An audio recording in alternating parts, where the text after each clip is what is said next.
La Chine se trouve à nouveau au cœur d'un scandale alimentaire et ceux qui souhaitent acheter du vin chinois seront contraints d'y penser à deux fois. Cette histoire de vin frelaté est maintenant la dernière en liste de la série des produits alimentaires toxiques en provenance de ce pays. On rapporte que plusieurs établissements de renom situés dans la région viticole de Chine produisent des vins avec de fausses étiquettes et même certaines bouteilles ne contiendraient pas du vrai vin.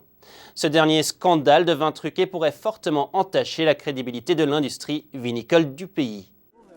Les médias d'État en Chine rapportent que les autorités ont arrêté 6 personnes et décidé de fermer un nombre important d'établissements vinicoles dont les comptes ont été gelés et plus de 5000 caisses de vin truqués saisies.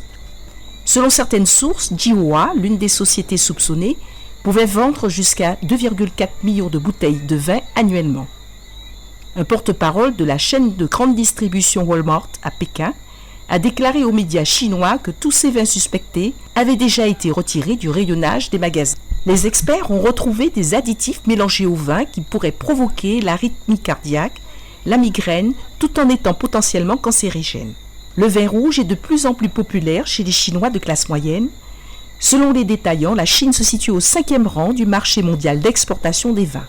Mais beaucoup sont incapables de reconnaître un grand cru d'une contrefaçon. Quelques vignerons déclarent que certains vins authentiques chinois sont si pauvres qu'ils n'ont pas meilleur goût qu'un vin contrefait. Alors j'ai goûté beaucoup de vins de très basse qualité en Chine qui sont vraiment pas bons, hein. Ils ont un drôle de goût, faut dire ce qu'il est. Et en fait, ils viennent de la même région où on fait la contrefaçon. Les habitudes d'achat de certains œnophiles comme Yin Zohun se sont modifiées afin d'éviter les contrefaçons.